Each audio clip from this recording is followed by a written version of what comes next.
Hello and welcome back to More Than a Lumpy Jumper. Conversations on leadership, life and lessons learned, often the hard way. And today is our 1 year anniversary. Happy anniversary to us and our Lumpy Jumper podcast. Join us today as we reminisce, if our menopause brains let us, chat about what we've learned, what we continue to learn, and maybe some musings on what's next. Join us for being 1 year old. Happy birthday to us. Happy birthday, dear. Bridgie and Bobby. More than a lumpy jumper. That would be better. Happy birthday, harmony to us. Oh, God. That sounded terrible. I can't do harmonies. You're in the choir. You've got the excuse that you've got a sore throat. I'm not sure what my excuse is. That was it either, but there we go. Anyway, we're here. We made it. Can you believe that? I remember to press record this time. And did you know I did some stats? Can I start with stats? I love a bit of a stat. Yeah, go for some stats. Where are my notes? This is our 39th episode. Did you know that? Because I counted those up. That's the first thing I knew. If it's a year, it should be 52, no? Well, no, because there's that whole balance of actual episodes and then our guesty bits and all the rest of it. So this is the 39th. That's the way that I did it. Don't split hairs, please. And then we've had 23 guests. And whilst there was absolutely diddly shit for the first two episodes in terms of research, every episode since has had at least or circa 6 pieces of other stuff that people can look at. Oh, that's cool. Yeah, I did notice that. I was going back through some of the episodes and going, I should be looking at, maybe some of the resources that I want to revisit. And I was like, we didn't do anything on the first. And then, boo, okay. Well, that also sort of like then says, well, maybe, because I know that we're going to get into this about what are the episodes that we looked at and probably had a whole load of threads that we decided not to pull that we could go back on and create episodes on. The other thing is what do you reckon? I haven't done any stat on this, but what do you reckon is the most used word during our episodes? That's not a word. It'd be ridiculous now. Okay. I always edit all the ums out, or most of them out. I don't think it's the F word. We're not that rude. Yeah, but surprisingly not that sweary. I think some people are quite surprised by that. And you've never allowed me to say the C word, so we're not... No, I'm still not allowing you to say that, ever. We were talking about another C word earlier on, and it rhymes with glitter. Yes, no, la, la, la, I'm not listening. We're not doing that. So what do you reckon it is? I think it is another C word, though. Communication? Either that or curiosity. I suppose it really ought to have been leadership. But I think that... not in the title. But I do think the thing that comes up again and again is curiosity. And I guess when I was thinking about that, it makes perfect sense that it does, because why on earth would we be doing this and being willing to do research and asking questions and reflecting on stuff if we weren't being curious? Because I don't know about you, but I'm learning as much as I'm hoping that I'm putting out into the ether with all the work that we do to bring the episodes to life in the first place. Yeah, absolutely. When we first started this, did you think we'd be here? I didn't think we'd be here after our first weekend together. And I guess it's less so now, but I still often, when we're doing a topic, in that first few minutes will be like, oh shit, I might have used up all of my notes. I don't know how we're going to make this last 45 minutes to an hour. Yeah. I also, as we're coming to an end of a season, have that moment of, oh God, have we got another 12 episodes in us? Topics? And yet, you know what I say about practice, and the more that you do, the more it becomes embodied, or the more it becomes part and parcel of it. Well, whilst we continue to evolve, this is just part and parcel of what I do now. It feels like that, and it feels a really lovely thing to be doing for others, but also for us. One, I get to hang out with you the whole time, which I sort of rather love. And I also so enjoy learning. I always have done. And Yeah. there's part of me that I guess in this year where I felt really frustrated because this is absolutely the sort of learning I should have been doing whilst I was in a leadership position. And yet Yeah. did not make the space for that. And in particular in the last couple of years and during COVID, when it just felt like a hamster wheel all the time. So to be back in that level of learning and having found a way of sharing it and keeping my brain nicely active, I absolutely believe now that we can keep going in a way that I probably didn't a year ago. Yeah, well, I mean, if I think back, and I think there's so many elements of leadership that, or lessons in leadership that come out of maybe this journey, you know, that originally both of us really feeling who would want to listen to us, how would we manage it? It seemed like a massive thing. Just taking that crazy leap one weekend with a lot of alcohol fuel us. But, you know, even from sitting down and trying to work out what we were going to call ourselves, and I still recall that conversation. Ash was sort of hovering around, topping us up, topping up our wine glasses. Oh, he was. He was an integral part of our choice of title, I think we can safely say. Yeah, and you know, us kept sort of bouncing ideas, and then that name, and when we kind of went, yeah, That's okay, it. that's it. But I still like I've been looking at this sort of idea of naming podcasts, just you know, as a little bit of a humorous segue or divergence, but not a segue, it's a divergence because it's got nothing to do with anything else we're going to talk about, I suspect. But anyway, you know, things like I sent you this. I think you were still on holiday because I saw it and it just made me laugh. It was Who Sat on My Floor at My Wedding as the name of the podcast. I have to tell you that when you sent that, I was like, I was about to come back and say, "Oh, do you want these people to be guests?" I'm so in that mode now where I just think, "Oh yeah, we could just invite anybody." So yeah, surely the people who shat on the floor at a wedding would want to come and talk to us. They do, I think, true crime or sort of gossipy crime, trying to find out, trying to investigate stuff. Anyway, it is now on my list of podcasts to listen to because it just made me laugh so much. And of course, the other thing was neither of us had really listened to many podcasts. I think you were a podcast virgin, and it was Ash who'd been listening to podcasts loads, and he was the one who referred to Brown Girls Do It Too, which also was it's a really cool podcast. And so I then, and we probably get on to some of the things that we've learned in terms of tech, etc. And AI has played quite a big part in some of the things that we've done.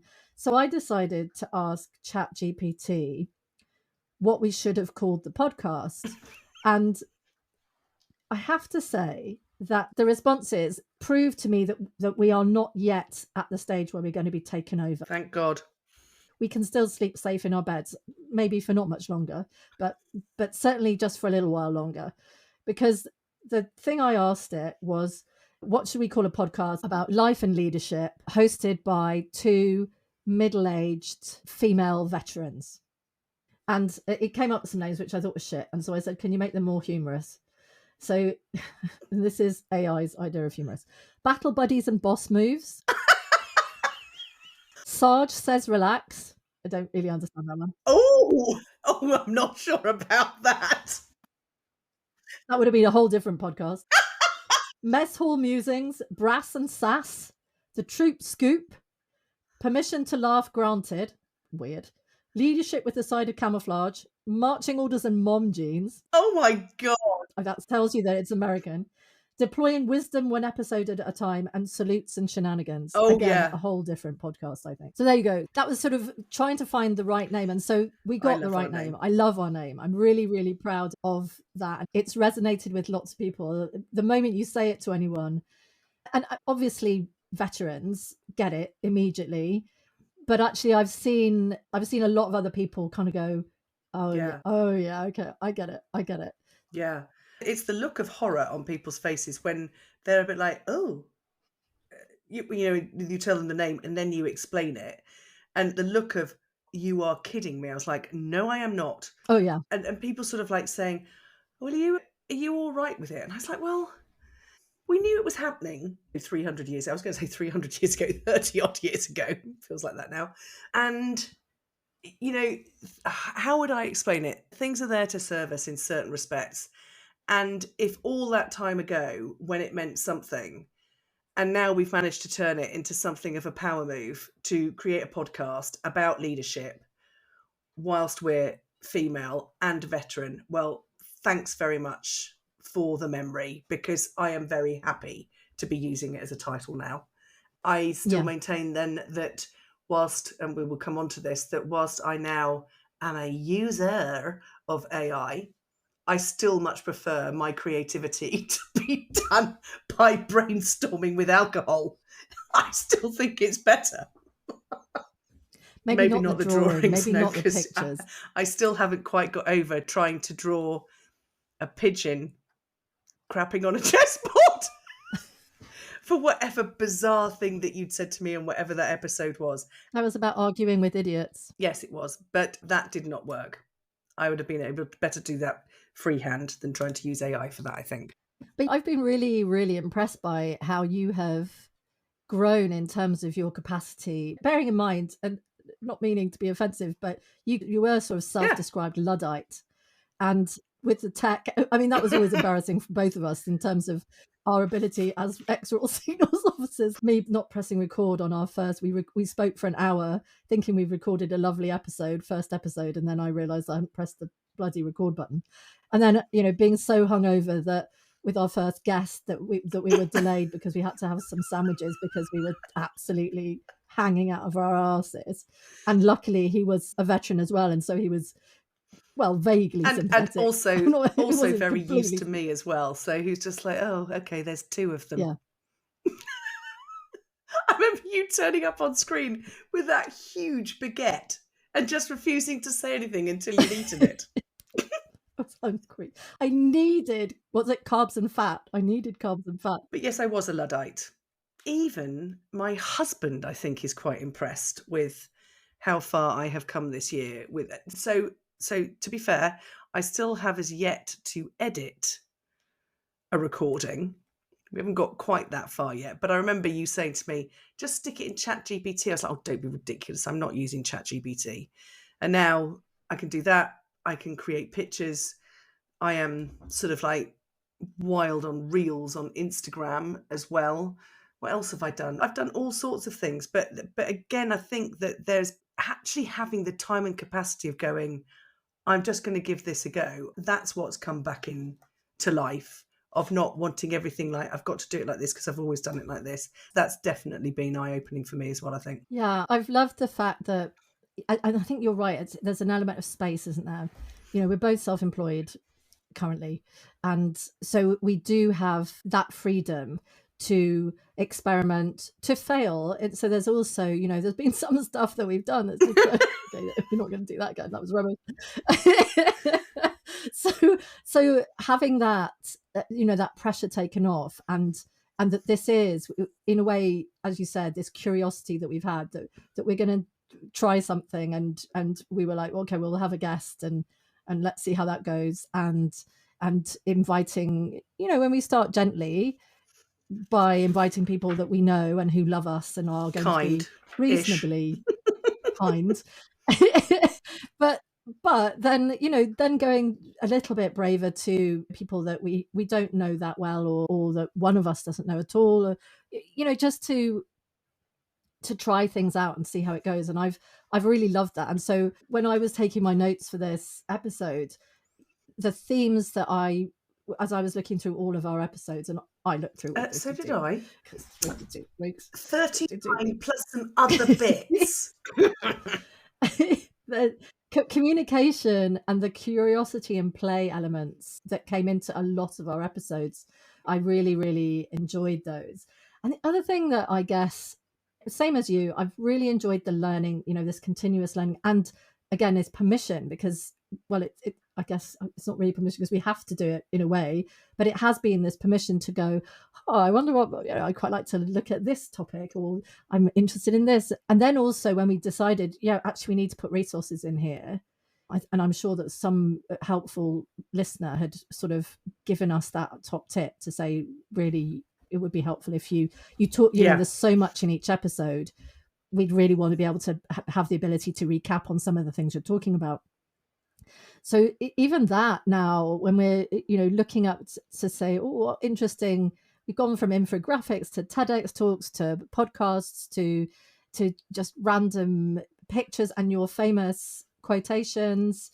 So all of those things, and an HBR, hello HBR, love HBR you. and Forbes. I think we'd be lost with yeah, I think I'd be lost if I didn't have my HBR subscription to be able to access a whole load of stuff. So yeah, it's been really, really fascinating because on the side I've been doing some academic work on leadership, and it's amazing when I then come to, I'm going to lectures and talking about topics. I'm like, oh, I've got a whole library of resources on this. Does anyone want to have a look? If you look at my podcast, you can see that there's all of these things already researched or already sort of looked up, and you can just read them. So that's been super interesting. And I have loved catching up this connection. And we recently released an episode on networking, and it has been a real joy to be able to reconnect with you particularly. We don't really now go a week or a couple of days without talking to each other.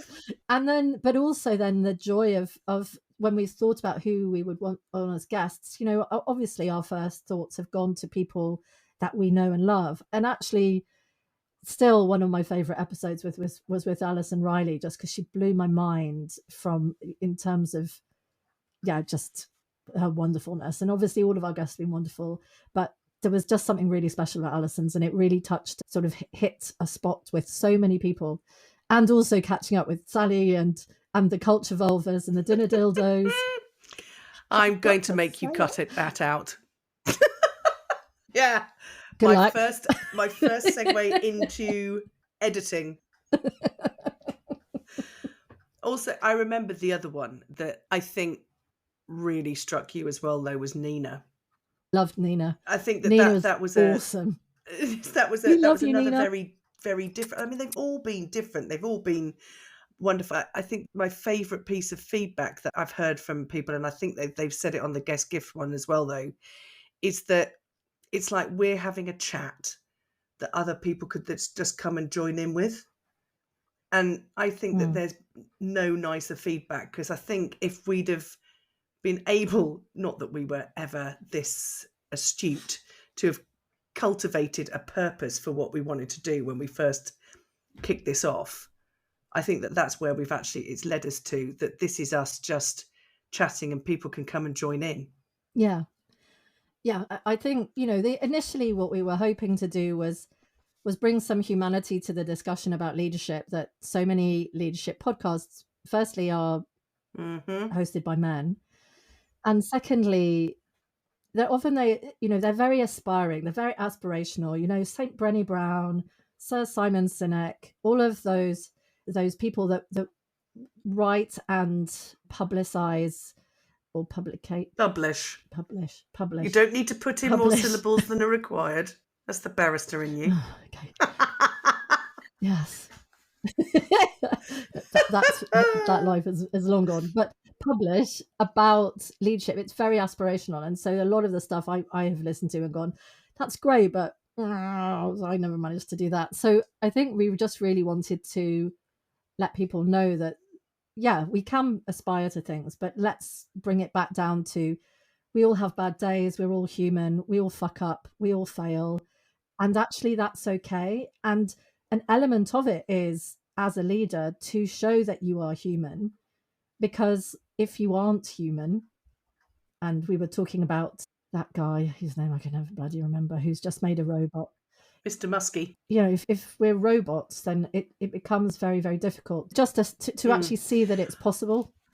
Because if you're always looking at things going, oh, so I'm supposed to be this, and I listen to it a lot in discussions about leadership, where people are going, well, you're supposed to emotionally regulate, and I'm an optimist. I always find the best thing, the good outcome out of things, and I'm like, Really? Do you every time? I don't believe it because it's just not possible. I don't know about you and your thought process, because we've also discussed as well about how you think with your inordinately large brain compared to mine, and how you think through things. But I am incapable of sticking with just theory.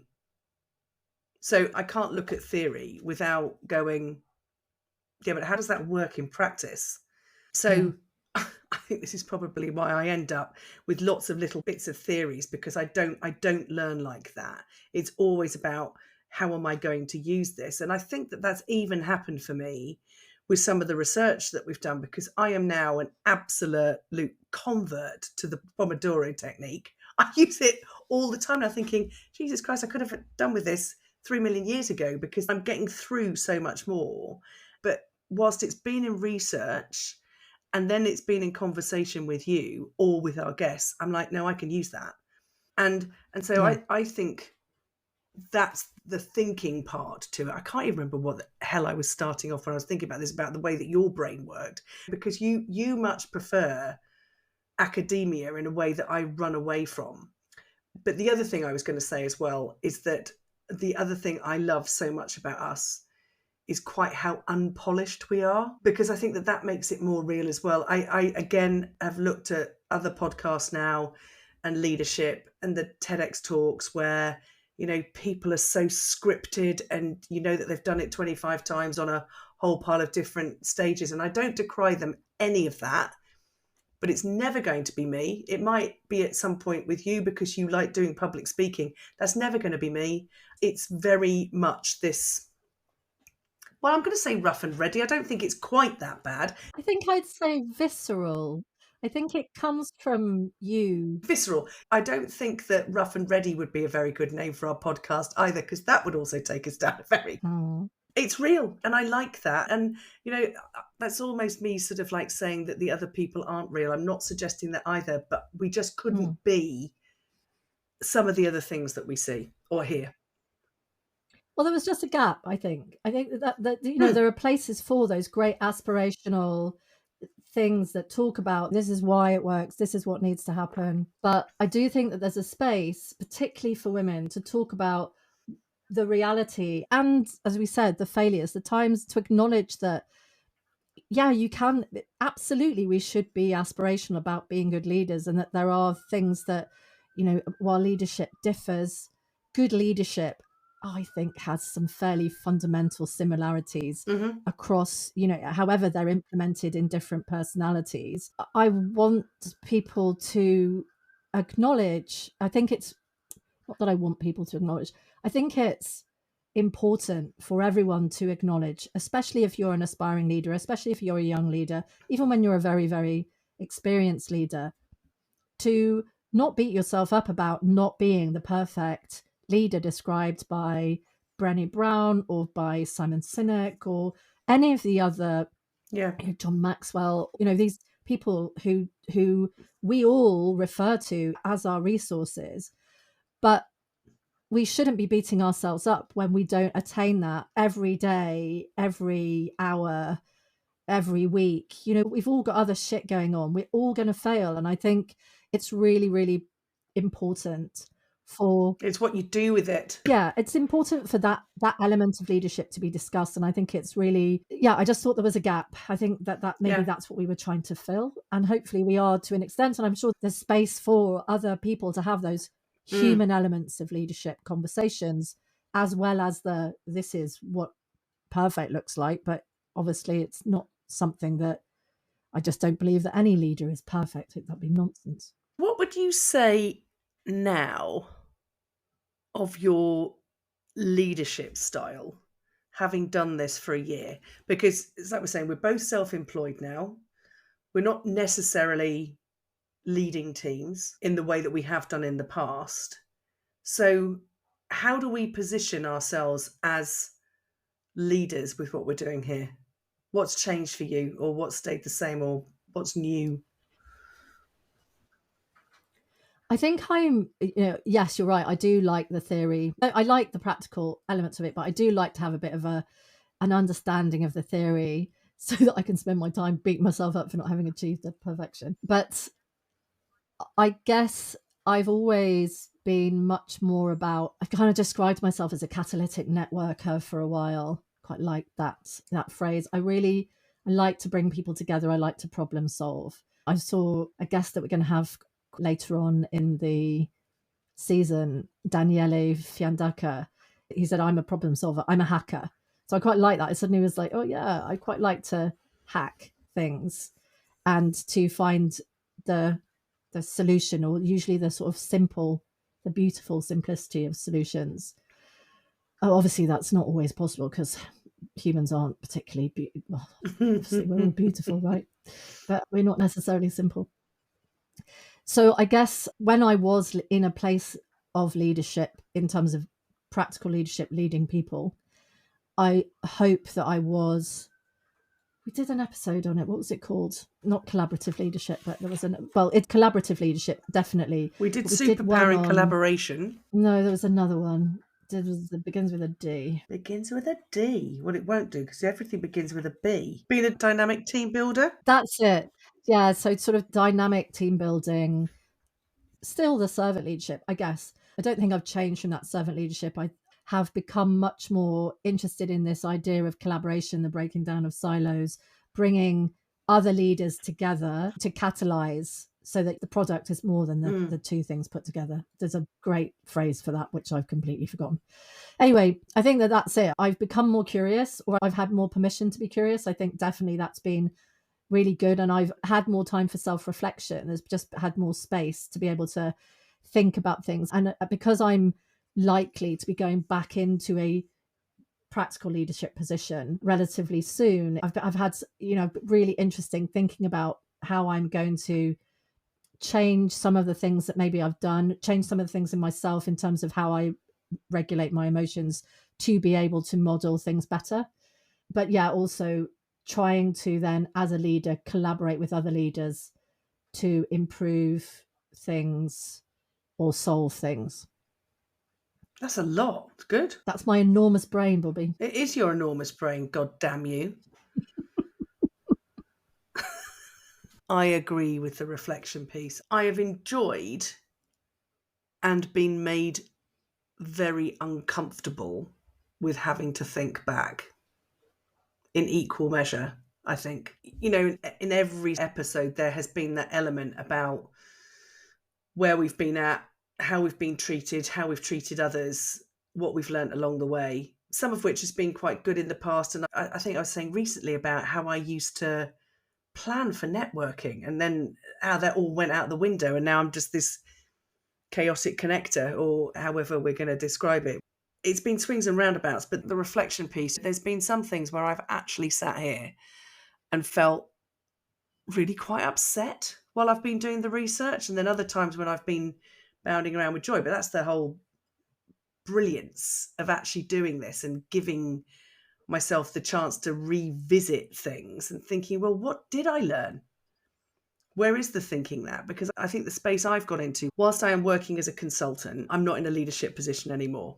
And the chances of me ever going back into one in an organisation is, well, you should never say never, should you? But it's not my plan, put it that way.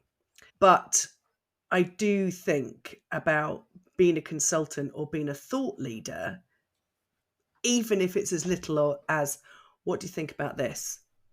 So in exactly the same way that you're back into your academic world saying, oh, I've done all of this research already, me with little practical brain going on has been able to go back into consultancy saying, oh, I've just read this or this book or this, or we could try the following. So it's enabling my consultancy, as well as actually being really cathartic for me in terms of actually having another look at life.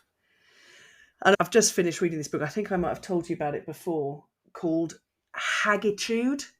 I love it. Yes, I have it written on my notebook. I've just finished reading it, and it's a brilliant book, particularly for ladies of our age, saying things like, we're burning from the inside out when we're having a hot flush. But burning from the inside out means that you may well be getting rid of a whole load of stuff, but what does that leave space for? And I think that, whatever's gone on, and now being a consultant, I have left space to be able to do a podcast. But the other thing that it talks about, so it talks about all sorts of different women in history or how they've been perceived, be it as hags or witches or the wise old woman in the woods.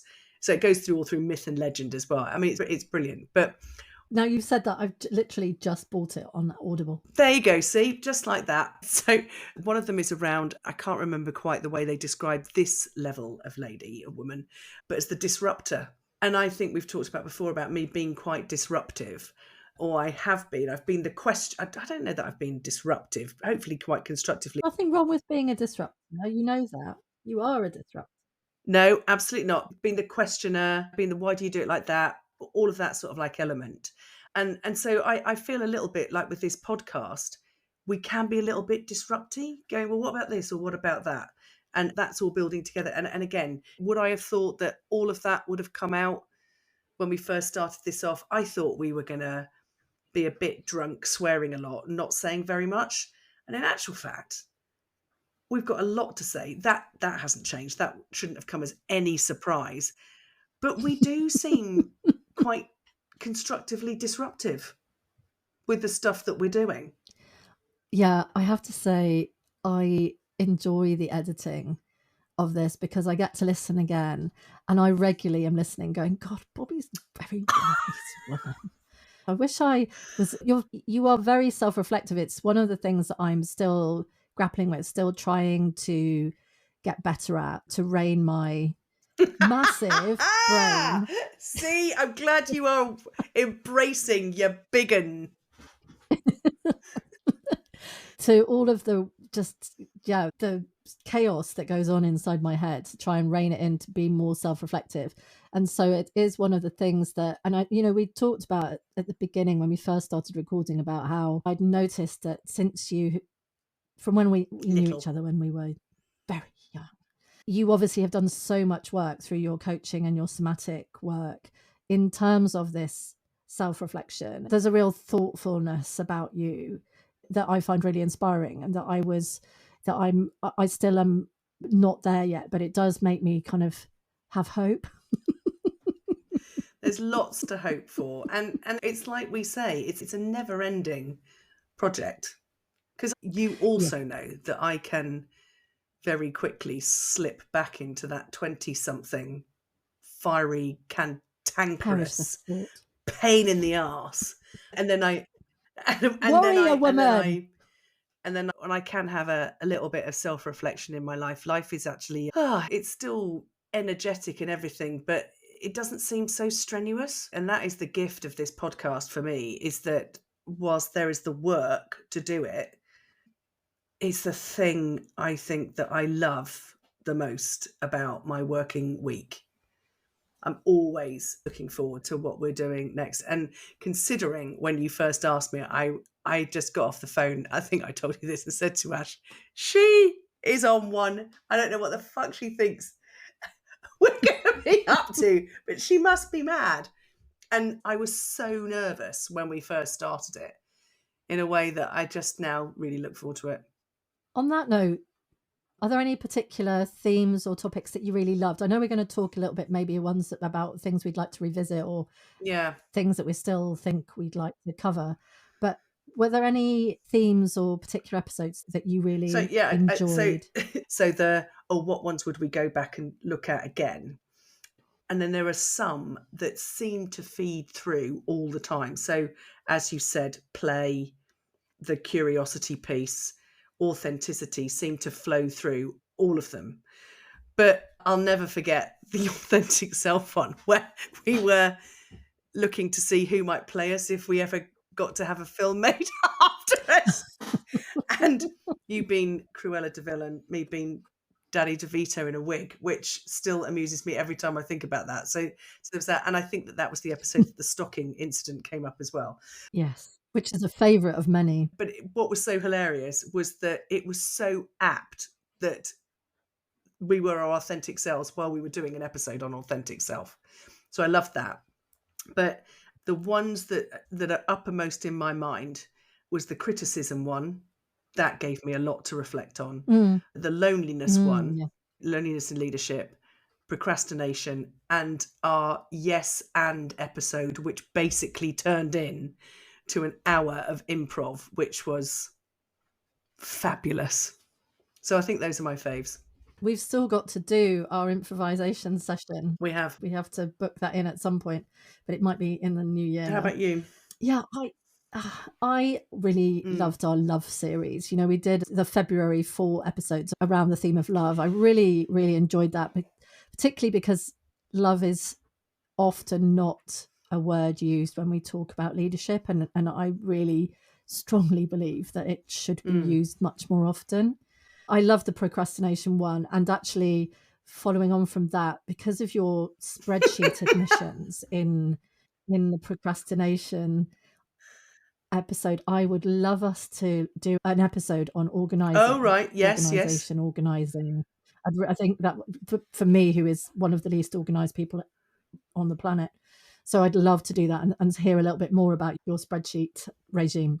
I loved School Your Face. I think School Your Face was really fun, and it just had come out of a conversation that we've been having about our emotions leaking out, and I've actually seen so much about it since that I thought that we were kind of ahead of the game on that. That was a really nice one.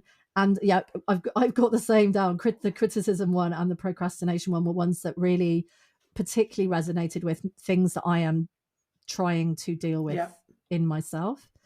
I think some of the ones that I'd quite like to revisit were something around the area of difficult workplaces and how to manage difficult situations, whether that's high stress conflict situations or whether that is high pressure from, you know, corporate pressure, and also boundaries, because I think it's something that comes up with so many people that I talk to, particularly women, but I think probably actually if men were able to feel more vulnerable would also say that how you set boundaries and how you deal with boundaries while still being a team player would be really interesting for me. And I think the other one, I think, like we're kind of doing it now though, failure. I think failure would be a really cool one. And the loneliness, I think, is so endemic. We'd come across that when we did some of our research. The loneliness one, I think, really could be. I think that there's some as well that we scratched the surface quite vigorously on,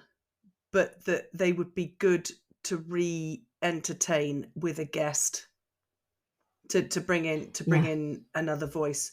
So I love all of those topics. And the only other one I had was, I guess we have done enough on play and rest, but whether there was something else in there, because of course those were the Christmas ones that we did, and the School Your Face one was sort of like one of our little Easter renditions. But I tell you, the number of people who come up to me shouting "School Your Face," probably because I'm still not practicing that one. Still not practicing that at all. Yeah, because it was a mini, right? So we could do a full episode on it. But the ones that I hear most about from people are School Your Face, Sorry Not Sorry, the dynamic team builders, and then whatever we have recorded. Ash, my beautiful Ash, is really good at throwing back something that we've said in the recording into my face for the whole of the week until the next recording comes out. So it's almost like I have my conscience on legs, making sure that anything that I might have committed to or recommended, I'm having to live by for the rest of the week. Your very own Jiminy Cricket. Exactly. Jiminy Cricket, his new name, Ashley Cricket. Actually, I mean, I make a joke of it, but it's so brilliant that someone is listening to it so intently that they can keep reminding me of all of the stuff that we say. And I'm like, oh God, I've forgotten all about that. So there's loads we could go back against. I think with some of the topics, if we were going to repeat them, it would be good to have a third voice in as well. And we're enjoying the guest bit as well as having our time alone. So I think that would work too. And I know that we talked about a couple of things where we kind of felt a little bit sort of, oh, well, we're both so on the same wavelength on this that actually we probably do need someone who could throw something slightly different into it, or also people who particularly experienced things. So, you know, there are lots of things we've talked about that maybe has not been our lived experience, but that we have seen it operating within people in our teams, but we've never lived that experience. And I think that this sort of, the inclusion piece was really interesting, but really could have done with a guest. And so, yeah, I think we've still got a good few seasons in us. I think we definitely have. Fiona Galbraith taught us all about pivoting. So, I think that the show will continue to evolve. And it may well be that you're coming back to a different topic because something's landed in our laps because of what might have happened in the world. These topics that we've been looking at also continue to evolve in the workplace. And so there's no issue with coming back and looking at them again. You think how long EQ's been hanging around the place like a bad smell, or other topics. And we took a different turn on it when we did that one. So I think that there's plenty more. You're not rid of us yet, people. So we're nearly there. Kind of approaching the end of this episode. I'm assuming you have a quote. I haven't got a quote. You need to talk amongst yourselves for a minute while I find one. Maybe I will ask you to have a little think about whether or not, this is putting you on the spot, sorry, about whether you had a favourite quote. Oh my God, I haven't got a clue. I should have asked you this last week, shouldn't I? Yeah, that would have been a better. Sorry, not sorry. Hang on, I'm going to come up with something. Should I mention, while you're having a think, that we have been shortlisted for an award, which is super exciting. Well, you've been shortlisted for 2 awards in the Institute of Leadership. Which is pretty damn good, isn't it? In year 1 as well. Yeah, so we're shortlisted for the Digital Leadership Award for the podcast More Than Lumpy Jumper. And you have been shortlisted in person as an advocate for the Institute of Leadership. It was a very much an honour, but a bit of a surprise. But yeah, so we will be concluding our year as we started it, drunk in black tie. On the piss? Oh, right. Whichever way you want to look at it. So yes, we're going to a big glamorous awards ceremony. We got careful. The glitterati clitorati. Stop it. And we've got to go and buy pretty frocks and glitter. Look smart and behave. So this is bizarre, but I rather like this because I'm quite sure what you're going to make of this.